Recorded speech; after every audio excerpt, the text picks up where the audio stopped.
Hello students, welcome to my channel Phys Group.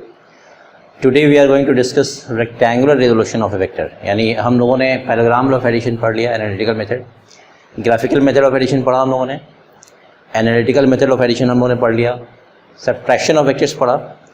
अभी add करने का जो प्रोसेस है यानी पैराग्राम ऑफ एडिशन जिसके ज़रिए हम लोग सिर्फ दो वेक्टर्स ऐड कर सकते हैं, अभी हमने वही पढ़ा है. इसके बाद ये आज हम लोग डिस्कस करेंगे. Rectangular resolution of a vector पढ़ने के बाद हम लोग पढ़ने जा रहे हैं component method of addition of vectors. लेकिन उससे पहले और कई सारी चीज़ें हैं, जैसे यूनिट वेक्टर्स वगैरह डिफाइन करेंगे हम लोग, पढ़ेंगे तो समझेंगे. तो एनीवेज आज स्टार्ट करने जा रहे हैं हम लोग rectangular resolution of a vector. इसका मतलब क्या होता है, चलिए हम लोग समझते हैं कि रेक्टेंगुलर रिजोल्यूशन ऑफ वेक्टर है क्या. तो सबसे पहले हम लोग डिस्कस करने जा रहे हैं कि एक वेक्टर हमारे पास, ये वेक्टर है ए, ओ ए इज़ अ वेक्टर जिसको हमने स्मॉल ए से शो किया यहाँ पे. And this vector is making an angle theta with the x axis, यानी ये वेक्टर एक्स एक्सिस के साथ थीटा एंगल बना रहा है. रिजॉल्व करने का मतलब ये होता है कि मुझे इस वेक्टर को ब्रेक करना होगा दो परपेंडिकुलर कंपोनेंट्स में. एक उसका एक्स पोर्शन होगा, एक्स पार्ट होगा, और एक उसका वाई पार्ट होगा. और जब उन दोनों एक्स और वाई पार्ट्स को मैं डायरेक्शन के साथ कंबाइन करूँगा तो मुझे ये ओरिजिनल वेक्टर मिल जाना चाहिए. ठीक है ना. तो वो जो परपेंडिकुलर पार्ट्स आता है ब्रेक करने के बाद उसी को हम बोलते हैं कंपोनेंट्स ऑफ ए वेक्टर. ठीक है ना. और अगर वो परपेंडिकुलर डायरेक्शंस में है तो हम उसे बोलेंगे rectangular resolution of a vector और rectangular components of a vector. Right. तो अभी आसानी के लिए हम इसे प्लेन में ब्रेक कर रहे हैं, फिर इसी को एक्सटेंड करके हम आसानी समझ सकते हैं कि स्पेस में होगा तो उसके तीनों कंपोनेंट्स यानी x component, y component, z component भी कैसे निकालना हो, सब हम इसी से समझ लेंगे. राइट. चलिए स्टार्ट करते हैं. तो देखिए असल में है क्या कि अगर किसी बंदे को, अब आप इसे एक डिस्प्लेसमेंट वेक्टर ही समझो पहले, उससे समझने में आसानी हो जाती है. तो मान लीजिए कि एक बंदे का डिस्प्लेसमेंट है ओ से ए. तो एक तरीका तो ये कि वो सीधा इसी डायरेक्शन में मूव कर जाए, वो डिस्प्लेसमेंट आ जाएगा. लेकिन हम लोग पहले भी पढ़ चुके हैं कि एक पर्टिकुलर डिस्प्लेसमेंट को अचीव करने के लिए हमारे पास इनफाइनाइट वेज हैं. राइट.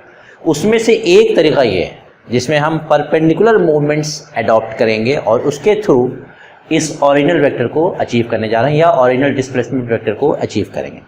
इसमें वो परपेंडिकुलर मूवमेंट्स कौन कौन सा होगा, पहले हम एक्स में जाएंगे और वाई में जाएंगे. तो जो एक्स में मूवमेंट होगा वो एक्स कंपोनेंट कहलाएगा, फिर वाई में जो मूवमेंट होगा वो वाई कंपोनेंट कहलाएगा. ठीक है. तो उसका तरीका क्या है कि मैं यहाँ से एक पॉइंट ड्रॉप करता हूँ. ठीक है. इस पॉइंट को मैं नाम दे रहा हूँ डी. ये हमने एक्स पे ड्रॉप किया. तो अब ये टेल से लेकर के इस पॉइंट तक यानी ओ से लेकर डी तक ये जो वैल्यू आएगी, ये जो लेंथ आएगा, ठीक है ना, इसी को नाम दिया गया है ए एक्स. ए के सबस्क्रिप्ट में एक्स लिखना है, यानी आप इसको ऐसे कभी मत लिखना है, ये एक्स रॉन्ग हो जाएगा. मुझे एक्स जो लिखना है वो कहाँ लिखना है, इसके सबस्क्रिप्ट में नीचे जड़. तो ये क्या कहलाएगा, this is known as x component of vector A. यानी हमने इसका एक पार्ट अभी रिजॉल्व किया है and this is known as x component of vector a. यानी इस वेक्टर a का जो हमने इसको रिजॉल्व किया है वो x एक्सिस पर जो रिजोल्यूशन हुआ है उसका नाम है ax, I mean x component of vector a. इसी को अगर आप y पे रिजॉल्व करो, परपेंडिकुलर ड्रॉप कर दें यहाँ भी, this point is suppose e. ठीक है ना. ये भी 90 डिग्री है ऑब्वियसली. तो ये जो वैल्यू आएगी यहाँ से यहाँ तक, जो कि ऑब्वियसली ये लेंथ जो है वो इस लेंथ के बराबर ही है, AD के बराबर ही. तो मैं इसको भी AY बोल सकता हूँ, कोई दिक्कत नहीं. Now this AY is known as, इसी के नाम भी इसका नाम है, आप समझ सकते हैं, this is called as Y component of vector A. तो कहने का मतलब ये है कि अगर आपको ये डिस्प्लेसमेंट वेक्टर अचीव करना है तो रेक्टेंगुलर मूवमेंट के थ्रू भी आप अचीव कर सकते हो. और वो जो मूवमेंट्स का जो लेंथ आएगा, एक्स एक्सिस पर जो लेंथ आएगी और जो वाई एक्सिस पर लेंथ आने जा रहा है, इन दोनों को हम क्या कहते हैं, एक्स कंपोनेंट्स और वाई कंपोनेंट्स ऑफ वेक्टर. और आप आसानी से एक वर्ड में ऐसे कह सकते हैं कि these are rectangular resolutions of a vector और rectangular components of a vector. Clear है बिल्कुल. तो अब मेरा टास्क ये है कि मुझे तो दिया जाएगा वेक्टर ए और थीटा, तो वेक्टर ए और थीटा गिवन होगा, ये दिया रहेगा, और मुझे उसके बेसिस पे निकालना होगा कि इसका एक्स कंपोनेंट बताइए कितना होगा और वाई कंपोनेंट, यानी अब मुझे इसकी वैल्यू निकालनी है, what is A y and what is A x. ठीक है, बहुत आसान है निकाला, हम लोग सॉल्व करने जा रहे हैं आगे। अब आप देखो कि in triangle O A D, in triangle O A D what is cos theta. तो ये तो राइट एंगल ट्रायंगल है, मुझे पता है, this is right angle triangle. Right angle triangle में कॉस थीटा क्या होता है, बेस बाय हाइपोटेन्यूज। तो base is O D and hypotenuse is O A. Obviously ये चूंकि मैग्नीट्यूड का रेशियो है तो मुझे वेक्टर साइन नहीं देना है, ये मैग्नीट्यूड यानी लेंथ का रेशियो है। तो ओ डी जो हो जाएगा उसको हमने नाम दिया है ए एक्स, जिसका पूरा नाम क्या है, एक्स कंपोनेंट ऑफ वेक्टर ए, ये अभी हमें नहीं पता है। एंड डिवाइड बाई ओ ए जो है वो इसका लेंथ है, वेक्टर ए का लेंथ है। तो वेक्टर ए के लेंथ को आप सिंपली ए लिख सकते हो, मैग्नीट्यूड ऑफ ए। ये ए इधर आके हो जाएगा ए कॉस थीटा, और राइट साइड में क्या बचा है, ए एक्स। तो अब ये एक रिलेशन आपके पास आ गया कि अगर कोई वेक्टर एक्स एक्सिस के साथ एंगल थीटा बनाता है तो उसका जो एक्स कंपोनेंट आएगा उस वेक्टर का वो कितना आएगा, this is a cos theta. बिल्कुल क्लियर। इसी ट्रायंगल में आपसे अगर पूछे कि what is sine theta in the same triangle OAD, तो साइन थीटा होता है परपेंडिकुलर बाय हाइपोटेन्यूज, जिसको आप लिख सकते हो परपेंडिकुलर इज ए डी, ठीक है ना, this is perpendicular by hypotenuse, फिर वही आ जाएगा ओ ए। ए डी को नाम हमने क्या दिया है, A D is A y, और ओ ए वही है जो हमने यहाँ लिखा था, ओ इज ए। फिर ये इधर आके मल्टीप्लाई होगा, so this is a sine theta, और राइट साइड में आपके पास बच गया ए वाई। तो ये उसका वाई कंपोनेंट, यानी अगर वेक्टर ए जो है एक्स एक्सिस के साथ एंगल थीटा बनाता है तो उस वेक्टर का एक्स कंपोनेंट जो आएगा वो इतना आएगा, ए इंटू कॉस थीटा, और जो वाई कंपोनेंट आएगा वो आएगा ए साइन थीटा। यानी अब अगर कोई बंदा चाहे तो पहले वो ओ से डी चला जाए और फिर डी से ए चला जाए, तो अल्टीमेटली वो कहाँ से काम हो जाएगा, डिस्प्लेसमेंट तो वही ओ ए हुआ। तो अब ये किसी भी वेक्टर के लिए वैलिड है, मैं तो यहाँ समझने के लिए आपको डिस्प्लेसमेंट का नाम दिया मैंने।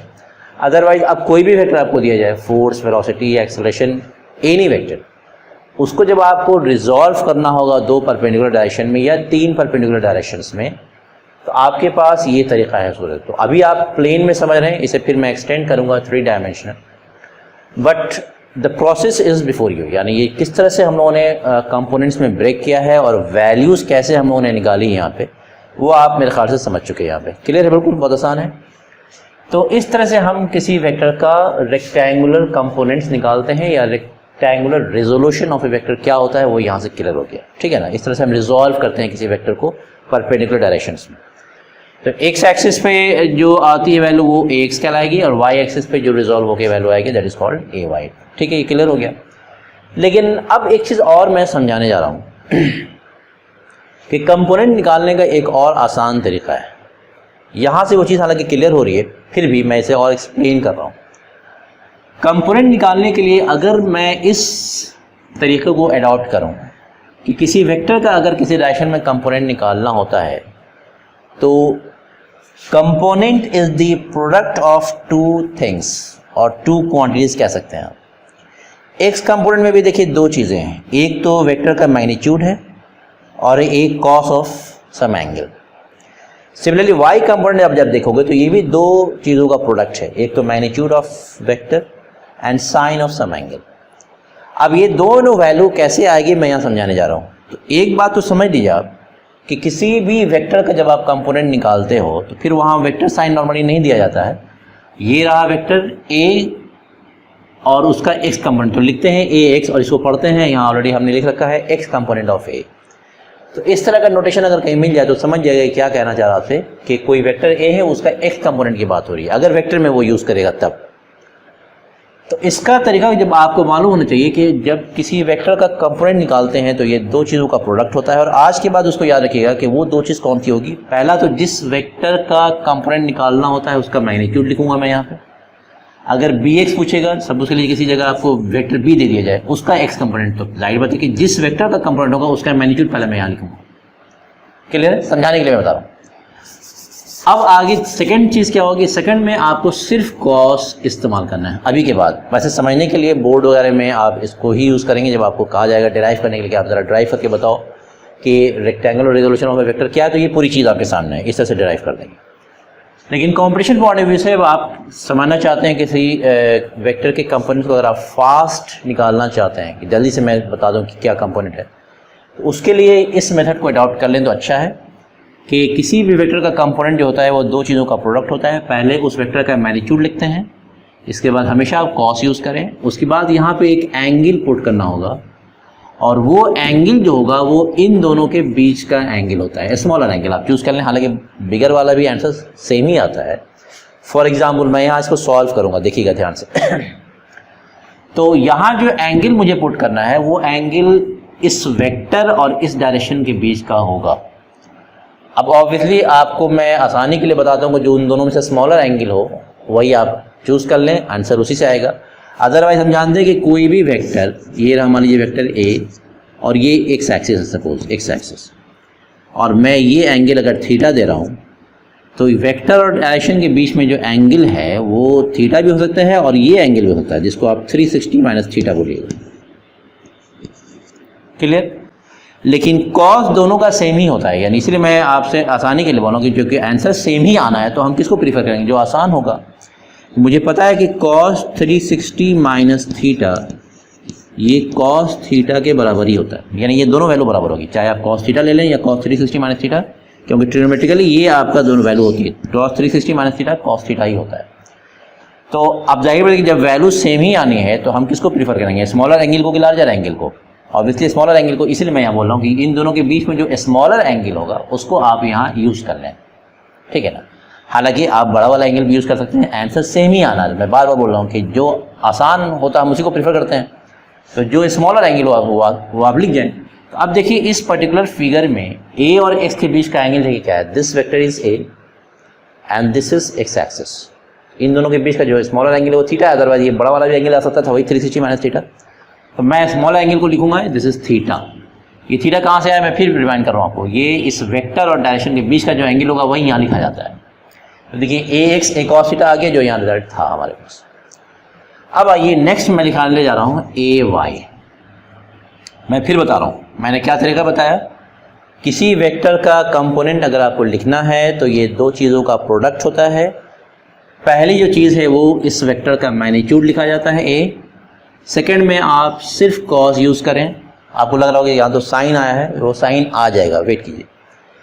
कॉस लिखा हमने, इसके बाद यहाँ आपको एंगल पुट करना होता है। एंगल कौन सा होता है वो यहाँ पे दिया रहता है, किस वेक्टर का कंपोनेंट निकालना है, किस डायरेक्शन में निकालना है, ये दो चीज़ें होंगी। इन दोनों के बीच का एंगल जो होगा वो यहाँ पुट करना है, और वो भी स्मॉलर एंगल जो यहाँ मैं समझा चुका। तो अब आप ज़रा देखो कि ए और वाई के बीच में एंगल कितना है। ये रहा वेक्टर ए और ये रहा वाई एक्सिस। तो ऑब्वियसली अगर ये थीटा है तो ये एंगल कितना आएगा, दिस इज 90 माइनस थीटा। बिल्कुल क्लियर है। उस एंगल को यहाँ आप पुट कर दो 90 माइनस थीटा। और हम जानते हैं कि कॉस 90 माइनस थीटा क्या होता है, साइन थीटा होता है। देखिए ये वैल्यू आ गई ए साइन थीटा और ये हो गया ए का वाई कंपोनेंट, जो कि आंसर यहाँ भी आ चुका है, a y is a sine theta. Clear है। तो ये बड़ा आसान अप्रोच है किसी वेक्टर का कंपोनेंट निकालने के लिए, और फास्ट भी है। माने एक तो इजी अप्रोच भी है और फास्ट अप्रोच भी। तो आज के बाद ये कि कम से कम कंफ्यूजन आपको नहीं होगी मुझे कहाँ साइन लेना है कहाँ कॉस लेना है। वैसे मैंने उस तरीके से भी समझा दिया जो फंडामेंटल मेथड है, लेकिन एक क्विक अप्रोच भी आपके पास यहाँ से आ गया कि आज के बाद अगर मुझे किसी वेक्टर का कंपोनेंट निकालना होगा तो ये दिमाग में बात बैठ गई कि ये दो चीज़ों का प्रोडक्ट है। पहला जो पार्ट है वो उस वेक्टर का मैग्नीट्यूड होता है, दूसरे में कॉस ऑफ सम एंगल होगा और वो एंगल इन्हीं दोनों के बीच का होता है जो यहाँ लिखा रहता है। और हमेशा कॉस ही यूज़ करना है, यहाँ साइन यूज़ नहीं करना है। अल्टीमेटली जो साइन आना होगा वो आ जाएगा इस प्रोसेस, जैसे cos 90 minus theta sine theta हो गया है ना, तो वो आना होगा, वो ऑटोमेटिक आंसर आपका बिल्कुल सही आएगा। लेकिन प्रोसेस हमको क्या करना है कि हमेशा मैग्नीट्यूड ऑफ वेक्टर के बाद यहाँ कॉस ही यूज़ करेंगे, तो मेरे लिए आसानी हो जाएगी। अगर इसी प्रोसेस को मैं यूज़ करूँ तो आप देखिए इस वेक्टर का आप जेड कंपोनेंट में निकाल सकते हो। ज़रा देखो कैसे। अगर मैं इसी वेक्टर का जेड कंपोनेंट निकालने के लिए कहूँ तो फिर प्रोसेस तो यही है। कंपोनेंट ऑफ ए वेक्टर जो होता है ये दो चीज़ों का प्रोडक्ट होता है। पहले जिस वेक्टर का कंपोनेंट निकालना है उसका मैग्नीट्यूड, इसके बाद फिर वही कॉस, कोई कंफ्यूजन नहीं होना चाहिए। कॉस के बाद यहाँ मुझे एंगल पुट करना होगा, किसके किसके बीच, ये वेक्टर और ये डायरेक्शन है ना, ए और जेड। अब आप ज़रा देखो कि हमारा जो वेक्टर है, ये वेक्टर ए, वो हमारा एक्स वाई प्लेन में, और मुझे जो कंपोनेंट निकालना वो जेड में, तो मुझे एंगल चाहिए वेक्टर ए और जेड के बीच का। तो जेड कौन सा एक्सिस है वो अब मैं जब समझा दूँ। देखिए ये रहा वेक्टर ए, क्लियर है, और जेड एक्सिस आपका परपेंडिकुलर आउटवर्ड है, ऐसे बता रहा हूँ। तो हो सकता है कि कैमरे से अभी आपको ना दिख रहा हो मैं, लेकिन मैं ऐसे इसको ला करके ऐसे दिखा रहा हूँ, देखो बगैर कुछ चेंज किए हुए। देखिए ये एंगल कितना बन रहा है, 90 बन रहा है कि नहीं। इसी को मैं उठा कर यहाँ लग दे रहा हूँ, देखिए तो एंगल क्या है वो 90 डिग्री, यानी आपका जो वेक्टर है वो एक्स वाई प्लेन में है और एक्सिस आपका जेड है जो आपकी तरफ आ रहा है, ठीक है ना। तो ये बिल्कुल समझ में आ जाना चाहिए, ऐसे करने में बिल्कुल क्लियर हो जाए। देखिए इसको मैं ऐसे दिखा रहा हूँ, ऐसे इस फॉर्म में, ये ऐसे है, ठीक है ना। तो वेक्टर और जेड एक्सिस, ये जेड एक्सिस है, ब्लू वाला पेन जो आपका जेड एक्सिस है, और ये वेक्टर है आपका। ऐसे करने में तो हॉरिजॉन्टल हो जा रहा है, लेकिन यहाँ देखिए मैं कुछ चेंज नहीं कर रहा हूँ, खाली यहाँ लगे ऐसे पुट कर रहा हूँ। एंगल तो चेंज नहीं होगा ऑब्वियसली। तो ये एंगल क्या बना रहा है, दिस इज 90 डिग्री, तो मैं यहाँ पुट कर दूंगा दिस इज 90 डिग्री। और हम लोग जानते हैं कि cos 90 क्या होता है, 0। तो इस वेक्टर का z कंपोनेंट कितना आ जाएगा, 0। और आना भी चाहिए, कोई वेक्टर अगर एक्स वाई प्लेन में है तो उसका z कंपोनेंट कुछ नहीं मिलेगा, z में उसका कोई प्रोजेक्शन नहीं है कि नहीं।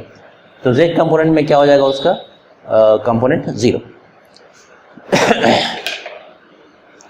तो आज के बाद इन चीज़ों को याद रखिएगा कि किसी भी वेक्टर का अगर कंपोनेंट निकालना है तो ये दो चीज़ों का प्रोडक्ट है, एक तो उसका मैग्नीट्यूड, फिर cos of the angle between this vector and direction. इस तरह से आप बड़ी आसानी से सारा कुछ निकाल सकते हैं, ठीक है। अब देखिए इस पे एक छोटी सी एक प्रॉब्लम कर ले हम लोग आसानी के लिए।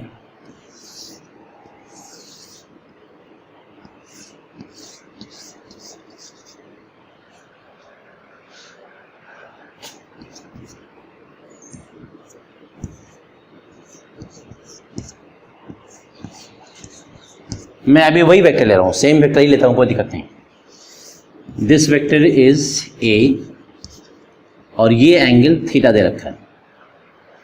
अब हम लोग के लिए काम आसान हो जाएगा बहुत ही। अब ज़रा देखो ए एक्स निकालना है, ठीक है। तो ए एक्स क्या होगा, ज़रा देखो ए एक्स जो है, पहले तो मैं मैग्नीट्यूड लिखूंगा, फिर कॉस पुटअप करूंगा मैं, इसके बाद इन दोनों के बीच का जो छोटा एंगल है ए और एक्स के बीच का, तो दिस इज ए वेक्टर और ये एक्स एक्सिस है, बीच का एंगल कितना है, थीटा, वो आप यहाँ पुट कर दीजिए। तो ये ए एक्स कंपोनेंट आ गया। लेकिन अब मैं निकालने जा रहा हूँ ए एक्स डैश। तो ज़रा देखो क्या होने जा रहा है, ए एक्स डैश। तो इसका एक तरीका तो ये कि फिर वही मैग्नीट्यूड ऑफ ए, किसी भी वेक्टर का कंपोनेंट निकालना होगा तो ये दो चीज़ों का प्रोडक्ट है, मैग्नीट्यूड ऑफ वेक्टर, इसके बाद आप कॉस लिखें और इसके बाद इन दोनों के बीच का एंगल डाल दें। तो अब ज़रा देखिए कि वेक्टर ए इधर है और ये एक्स डैश है इधर, तो इसके बीच का जो एंगल होगा वो ये एंगल होगा, है ना। And this angle is 180 minus theta, ये थीटा है तो ये 180 माइनस थीटा होगा, क्योंकि एक स्ट्रेट लाइन में टोटल एंगल 180 होता है। मैं इसे यहाँ पुट करूँगा 180 माइनस थीटा। और हम लोग जानते हैं कि cos 180 माइनस थीटा जो होता है वो होता है माइनस कॉस थीटा। तो माइनस साइन आ गया यहाँ पे, यानी ए एक्स डैश की जो वैल्यू आ रही है वो आ रही है माइनस ए कॉस थीटा। अब इन दोनों रिजल्ट को आप जरा समझो क्या कह रहा है ये क्या कह रहा है कि किसी भी वेक्टर का एक्स कंपोनेंट और एक्स डैश कंपोनेंट ये हमेशा एक दूसरे का अपोजिट होगा। देखिए इसमें ए कॉस थीटा वैल्यू आई है और यहाँ माइनस ए कॉस थीटा आ गई। दैट मीन्स कि ए एक्स डैश जो होगा वो माइनस ए एक्स होगा, या वैसे वर्षा आप उल्टा भी कह सकते हैं, या ए एक्स जो होगा वो क्या होगा माइनस ए एक्स डैश। यानी ये दोनों कंपोनेंट एक्स और एक्स डैश कंपोनेंट हमेशा एक दूसरे का क्या होगा, अपोजिट आएगा। और इस तरह से वाई में भी कहेंगे आप। देखिए वाई में निकाले जा रहा हूँ, इस वेक्टर का वाई कंपोनेंट निकालो ए वाई, तो क्या कहेंगे आप, this is equal to simply A cos. अब आप जरा देख लो कि ए का वाई के साथ कितना एंगल है, एक्स के साथ थीटा बन रहा है तो वाई के साथ क्या होगा, ये पूरा 90 होता तो ये हो जाएगा 90 माइनस थीटा। मैं यहाँ पुट कर दूँ कॉस 90 माइनस थीटा। तो ए की जो वाई वैल्यू आ रही है this is a cos 90 minus theta sine theta होता है, मैं यहाँ लिख रहा हूँ ए साइन थीटा। क्लियर बिल्कुल। अब इसी वेक्टर का जरा वाई डैश निकाल लीजिए आप। तो फिर वही काम, कंपोनेंट क्या होता है, दो चीज़ों का प्रोडक्ट है, एक तो मैग्नीट्यूड ऑफ ए और एक आपका कॉस और फिर इसके बीच में एंगल। एंगल किसके बीच का चाहिए? ए और वाई डैश के बीच का चाहिए। अब जरा देखिए, ये रहा ए और ये है वाई डैश, तो आप ये एंगल तो आपका 90 हो गया। जरा देखो वाई डैश और ए एंगल कितना होगा? 90 और प्लस थीटा, है ना। ये इतना तो 90 हुआ और ये थीटा, ये रहा ए और ये रहा वाई डैश। आंसर आ जाएगा 90 प्लस थीटा। जिस तरह से भी निकालिए, जो एंगल लीजिए आप, आंसर वही आने जा रहा है। और हम जानते हैं कि cos 90 प्लस थीटा जो होता है वो तो है माइनस साइन थीटा, तो ये वैल्यू आ गई minus A sine theta, because minus sine theta यहाँ से आया cos 90 प्लस थीटा से। अब जरा दोनों आंसर को देखो आप, यहाँ मैंने 1 और 2 किया था, इसको आप 3 और 4 कर लीजिए, 3 and 4। तो ज़रा 3 और 4 को देखो, ये ए वाई की वैल्यू है ए साइन थीटा और ये ए वाई डैश है minus A sine theta. Y ऊपर होता है, वाई डैश नीचे, यानी एक्स और एक्स डैश एक दूसरे का अपोजिट होगा। सिमिलरली वाई और वाई डैश भी एक दूसरे का अपोजिट होगा। वैल्यू देखिए, ए साइन थीटा यहाँ आई है और ये है minus A sine theta. That means we can also write down कि ए वाई डैश जो आएगा वो हमेशा माइनस ए वाई का उल्टा होगा। देखिए, ए वाई डैश की value minus A sine theta है और ये सिंपली ए साइन थीटा, या इसको उल्टा भी लिख सकते हो, बात एक ही हुई। ए वाई जो होगा वो होगा माइनस ए वाई डैश। तो इससे एडवांटेज क्या है कि कभी कभी अगर मान लीजिए कि हमारे केस में सपोज करिए मुझे एक्स डैश निकालना है, इस वेक्टर का एक्स डैश, एक्स नहीं पूछ रहा है, मुझसे कहा गया कि ज़रा इस वेक्टर का एक्स डैश निकालिए।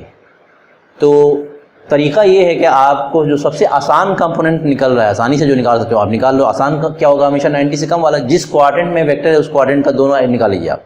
जैसे ये वाला वेक्टर हमारा इस वाले क्वाड्रेंट में, तो इस वेक्टर का एक्स कंपोनेंट और वाई कंपोनेंट निकालना आसान है। जब ये दोनों निकल गए तो बाकी दोनों में सिर्फ माइनस साइन लगा देंगे, कोई अलग से कुछ नहीं करना है। तो अगर कोई बंदा इस वेक्टर का आपसे एक्स कंपोनेंट पूछ रहा है तो आप एक काम करो, आप सीधे एक्स निकालो पहले, आसान है, एक ऑफ थीटा, और फिर उसे माइनस साइन लगा दी तो एक्स डैश निकल जाएगा। तो इस हिसाब से किसी भी केस में अगर आपके पास कोई वेक्टर ऐसे दे दिया जाए, मैं जस्ट बता रहा हूँ, एक हिंट दे रहा हूँ, मान लीजिए हमारे पास कोई वेक्टर ऐसे है, ये वाई है, ये वाई डैश, ये एक्स है और ये एक्स डैश, और ये एंगल आपको थीटा दिया हुआ है समझाने के लिए बोल, और आपसे कहें कि जरा इस वेक्टर का एक्स कंपोनेंट बताओ। हालांकि आप 180 माइनस थीटा से भी निकाल सकते हैं, कोई दिक्कत नहीं, लेकिन आसानी के लिए बता रहा हूँ कि आप चाहो तो ऐसे भी कर सकते हो ना कि भाई इसका सीधा एक्स डैश कंपोनेंट निकाल लो, जो कि सिंपली एक कॉस थीटा होगा, और माइनस कर दीजिए साइन, तो एक्स निकल जाएगा। बिकॉज हम लोग जानते हैं कि एक्स और एक्स डैश कंपोनेंट एक दूसरे का अपोजिट होता है, और वाई और वाई डैश कंपोनेंट भी क्या होता है? इक्वल एंड अपोजिट होता है। तो it's quite easy to find out the components. तो मेरे ख्याल से ये बिल्कुल क्लियर हो गया होगा। अब इसी हिसाब से इसका आपसे कोई z कंपोनेंट पूछे तो ज़रा देखिए, ए जेड क्या होगा? सिंपली ए कॉस, चूँकि वेक्टर एक्स वाई प्लेन में है तो z के साथ जो एंगल बनेगा वो अभी हमने समझाया था आपको, तो that is simply 90 degree. X y plane में कोई भी अगर चीज़ पड़ी हुई है, कोई ऑब्जेक्ट एक्स वाई प्लेन में है, तो जाहिर बात है कि z के साथ उसका एंगल क्या बनेगा? 90 डिग्री बनेगा। तो cos 90 0, तो जब ए जेड 0 होगा तो ए जेड डैश भी 0 होगा, z क्योंकि अपोजिट करोगे 0, माइनस ऑफ 0 इज ऑल्सो 0। तो ये है आपका कंपोनेंट निकालने का आसान मेथड, ठीक है। तो एक सिंपल से प्रॉब्लम हम लोग कर सकते हैं, अभी करने जा रहे हैं इस पर।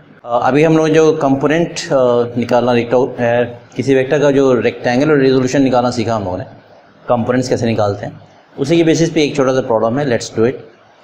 इसमें क्या क्या रखा है कि एक वेक्टर है दिस स्मॉल ए, जिसका मैग्नीट्यूड यहाँ दे रखा है 10 मीटर, और ये वेक्टर इस डैश के साथ 37 डिग्री एंगल बना रहा है।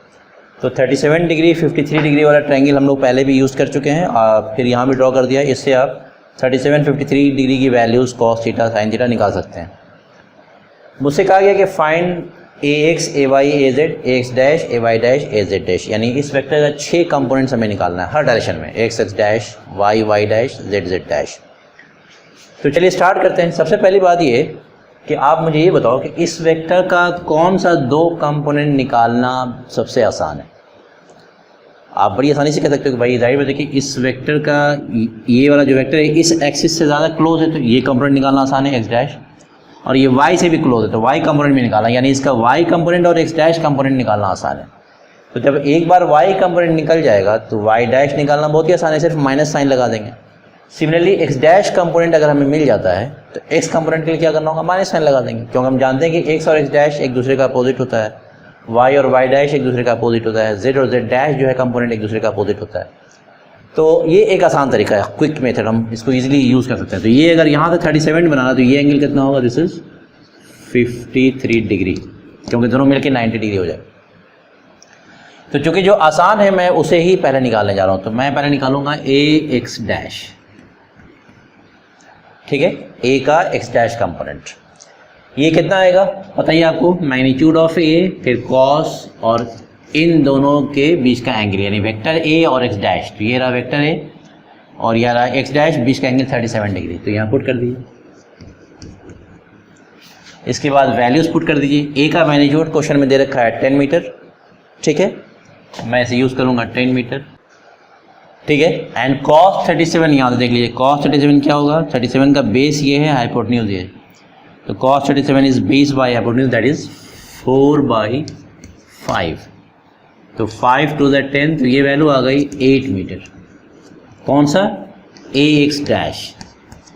ए एक्स डैश अगर 8 मीटर है तो ए एक्स क्या होगा, जस्ट अपोजिट। हम लोग जानते हैं कि ए एक्स जो होता है वो होता है माइनस ए एक्स डैश।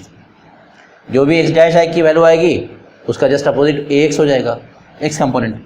ये हो जाएगा -8 मीटर। ये पार्ट तो हो गया, दो चीज़ निकल गई। अब आइए अगला हम सॉल्व करने जा रहे हैं ए का वाई कंपोनेंट, वो भी आसान है। ए के वाई कंपोनेंट के लिए क्या करना होगा, ए कॉस। अब वाई के साथ जो एंगल बन रहा है वो आप पुट करते हैं। वाई के साथ कितना एंगल है, 53 डिग्री। तो लिखिए 53 डिग्री। फिर वैल्यूज पुट कीजिए। ए का मैग्नीट्यूड दे रखा है 10 मीटर यहाँ पे, तो this is 10 meter. And cos 53 जो होगा, तो 53 के लिए बेस ये होता है, तो बेस बाई हाइपोटेन्यूज यानी 3/5, 5 to the 10, तो ये वैल्यू आ गई 6 मीटर। ये ए वाई है। तो ए वाई अगर 6 है आपका, तो ए वाई डैश क्या होगा, इज माइनस ए वाई, क्योंकि हम लोग जानते हैं कि वाई और वाई डैश कंपोनेंट एक दूसरे का अपोजिट होता है। तो दिस इज -6 मीटर। ये हमारे पास भी ये वैल्यू भी आएगी। क्लियर, बिल्कुल आसान है। ये हमारे पास एक्स डैश आ गया और ये वाई डैश।